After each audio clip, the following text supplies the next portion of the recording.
I, 38 female, have a tween son, Max, and a young grammar school-aged daughter, Olivia, with my ex-husband, Dan, 35 male. Max has severe autism and requires a lot of care.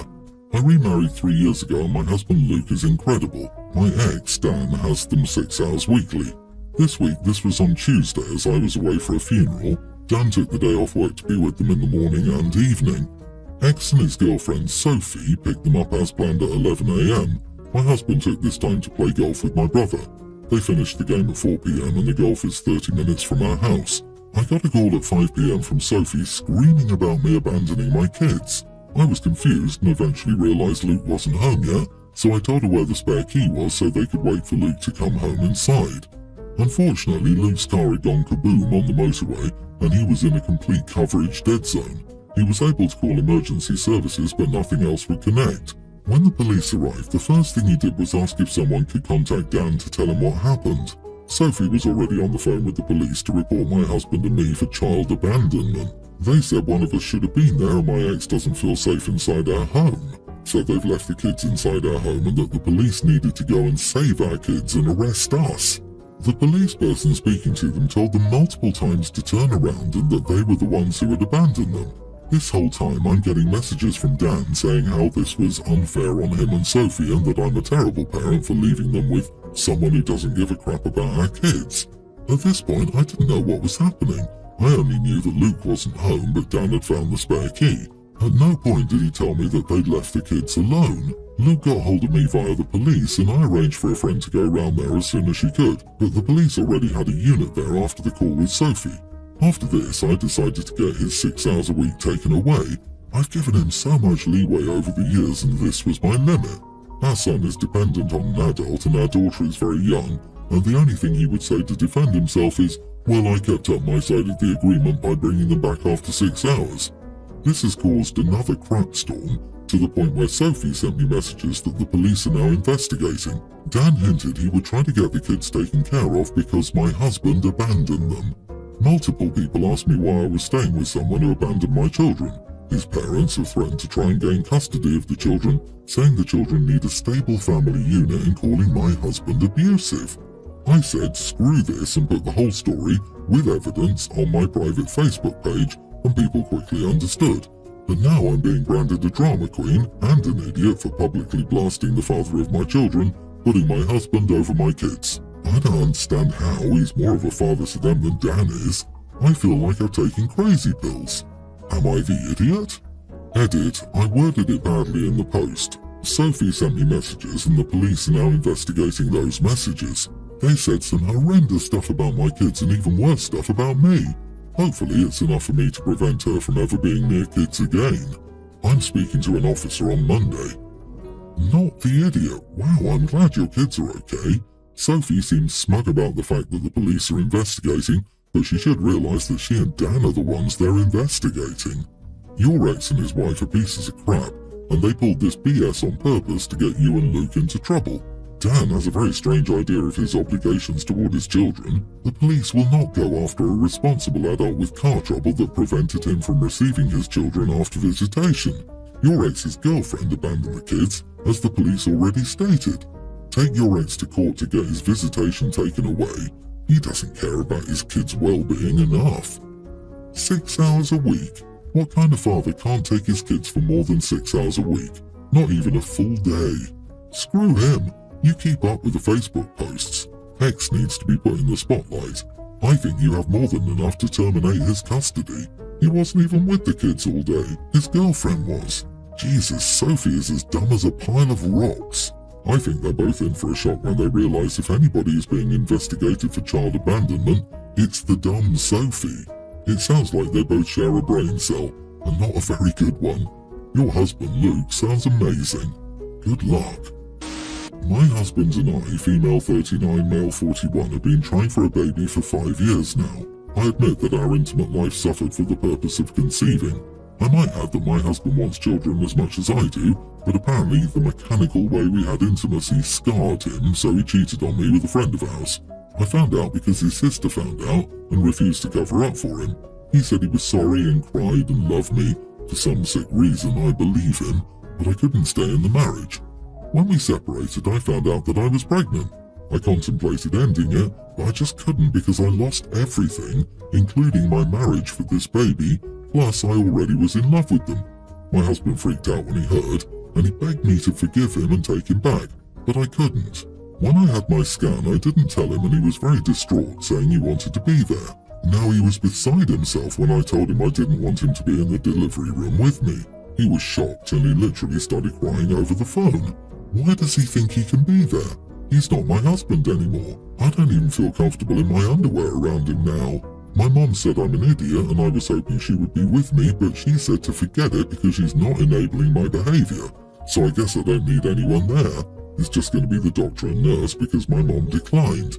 Am I the idiot for not wanting my soon-to-be ex in the delivery room? Not the idiot. It's a time when you're very vulnerable. Only people you're comfortable with should be there, even if it's just the doctor and nurses. Once you're put back together and dressed or comfortable in the bed, I think it would be fair to let him see the baby or let the nurse take the baby to him for a bit if you just don't want him near you. But he lost the right to cut the umbilical cord when he went and cheated on you. OP, hire a doula so you have someone focused on supporting you. She can gatekeep the ex for you and advocate on your behalf if you need it. My doula was a lifesaver. My husband was also in the room, but having someone who specializes in supporting birthing mothers and experienced childbirth made my birth story the positive story it is today. The only reason he's sorry now is because OP's pregnant. Also, imagine if OP said, "Oopsie, I slept with someone else because all these failed efforts trying to get pregnant by you seemed hopeless and depressing," to this guy. He would have lost his crap and dropped her in an instant. OP, you're a queen. I have nothing but respect for the way you've handled things. Find a lawyer sooner than later to get ahead of custody-related issues. I promise your ex will attempt to make your life a living nightmare as revenge for shutting him out and dropping his cheating idiot. You may also want to stop looping your mom in on any pregnancy and labour-related info. I suspect your ex will be at the hospital if you don't. 4 months ago, my husband's dog was hit by a truck. She's now an assist dog, like she can't go up and down stairs without being carried and can barely walk unguided. She had most of her hind leg amputated. They say she'll likely never gain mobility in her back end, and my husband isn't willing to spend money on PT for her. When she was hit by the truck, I was 5 months pregnant. I'm literally due any day now. 2 months ago, I told him I couldn't do this anymore. The amount of pain I was in from lugging his 40-plus pound dog up and down 3 flights of stairs multiple times a day or holding her up to use the bathroom was excruciating. All the bending and lifting was causing my sciatic nerve to send twangs through my entire back, butt and legs. I also resent the dog severely because of this, even though I know it's not the dog's fault. It still didn't change the fact that I grew resentful. Honestly, the fact that he would spend hours with his dog when he got home, asking her how she was and laying on the floor with her without even so much as speaking to me, or asking how I was, definitely added to it. So I told him I wasn't doing this anymore and I decided to leave. I never told him he had to get rid of her, I never even mentioned it. I said I was taking myself out of the equation because I was done with it. He begged me not to go and said he would get rid of the dog because he couldn't be at home to take care of her, and that I was right and that this wasn't fair to me because of how much pain I was in, and even apologised for selfishly expecting me to do all the heavy lifting because he leaves at 5 AM and doesn't come home till 5 to 8 PM, depending on whether or not he hangs out with his friends after, so I do all dog duties. He starts searching for a family member or family friend to take his dog at least temporarily, but he stopped searching at least 3 weeks ago and started ignoring his mom's phone calls, who found someone to take the dog. Yesterday, I asked him when he was getting rid of his dog like he promised, and he said he couldn't bring himself to do it. Which, I get that, but I'm still not willing to put up with this crap. I have a kid due any day, and I won't be lugging this animal around when I should be healing. So I told him that my daughter and I were leaving, despite her not being physically here yet. He's trying every guilt trip in the book, including shaming me to make me feel unreasonable and heartless. I can't tell if I'm wrong and if this is hormones, but I can't do this anymore regardless. Edit, he's not willing to pay anyone to watch the dog because you're home anyway. So no, he's unwilling to make any compromises regardless of how bad he claims he feels for pushing off all the heavy lifting on me. Jesus, that's brutal. To start, you're not an idiot. Carrying a 40-pound dog up and down stairs while full-term preggo is dangerous. Does your doctor know you're doing this? You will lose your crap taking care of a baby and a disabled dog. He's not willing to pay anyone to watch the dog. Then he can get Ben. Who does this guy think he is? I wish you the best, especially with your daughter's arrival soon. This poor dog has zero quality of life. He's not thinking of the dog. He's only thinking of himself. You are in no condition to be schlepping this dog up and down the stairs, and will definitely not be in any condition to do so after your child's birth. For your own health, you should leave now before the baby is born. He's already indicated where his priorities are at this point. OP, leave temporarily and see what he does with his dog. The reason he's bending is because he knows you're there to do the work anyway, despite all your complaining. From how you worded it, he won't even be much of a help in caring for your child. Stay with a parent, a sibling, or a friend. Your focus should be on the birth of your daughter, not taking care of a man-child with a disabled pet he couldn't take care of. My 32 male ex-wife Melanie, 33, divorced a year ago. She had a toddler when we met and I got to be her stepdad for 5 years while we were married. Unfortunately, Melanie experiences mania and delusions of grandeur. She managed these for 3 years and then refused all treatment, which led to our divorce. I tried to make it work because I loved her and, of course, for her little girl. She's now remarried to Andrew, mid-30s. We have all remained amicable. She invited me to school events and our daughter's birthday party this year. We're all friends on social media. A week or so ago, I noticed that she was posting on social media excessively, and it seemed like all she wanted to do was stir up people's emotions. She was making posts essentially slandering religion, stay-at-home dads, public schools, things that started debates in her comments. The day before yesterday, she posted several items and asked people to debate with her on various subjects. Anyone who did was simply called a moron.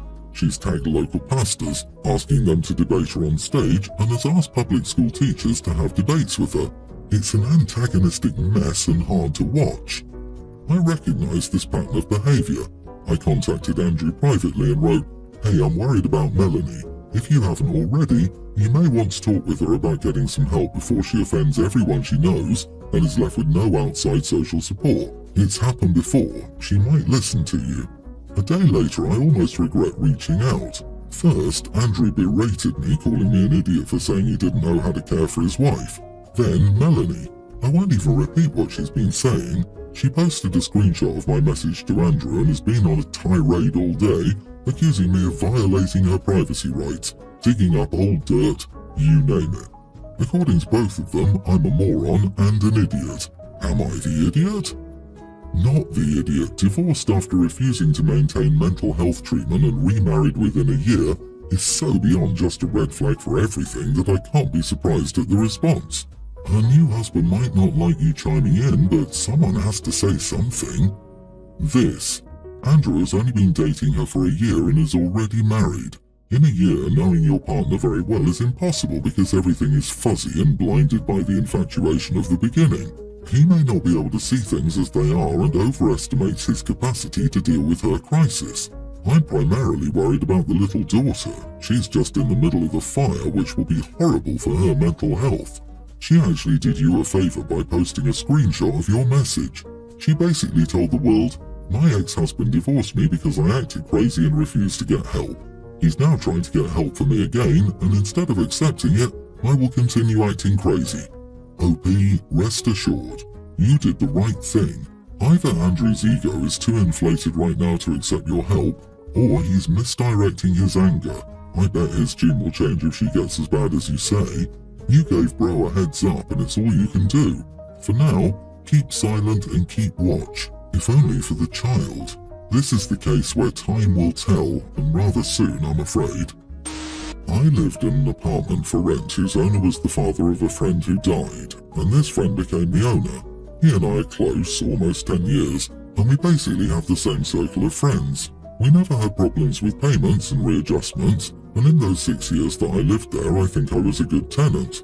Well, recently my wife, who was pregnant, had an emergency C-section, and we had our baby girl at just 7 months pregnant.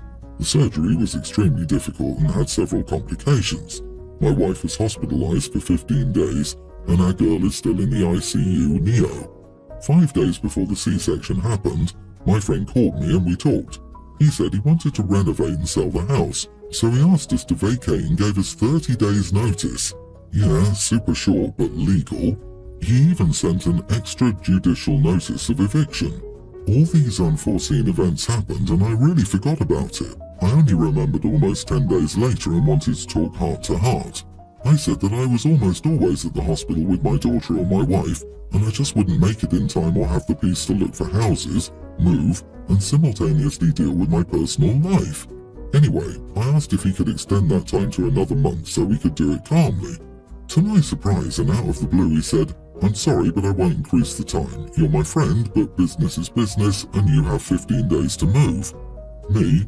Oh, I didn't expect this insensitivity and cruelty from you. I had to ask my friends for help. My parents and I live in another country, and we managed to find a house and move in 3 days before the time. I didn't need to say much about why, because most of them knew that he'd asked me to move, but everyone was in shock to hear that I'd asked, but he still wanted to go ahead. Almost everyone cut contact with him. He recently called me saying that I made him the monster of the situation when he's just minding his business, and that I washed the dirty crap with our friends. He told me to grow up and wake up to the reality that business is business. Am I the idiot? Not the idiot. He made his choice to put his finances ahead of your comfort. It's his right to do so, but it's also his consequence that some people value community more than money. You did nothing to him. He's reaping what he has sown. Business is business after all. Business is business indeed, but as your friend he could have been a lot more lenient on you during a difficult situation. I don't know what he expected the outcome to be, giving a couple with a premature child just a month to find somewhere else to live. The fact that the rest of your friends are siding with you says a lot. Your landlord friend is only lashing out because he genuinely didn't expect this kind of backlash and was only thinking of himself and the profits that he could make. He's the one who has to grow up and face the harsh reality.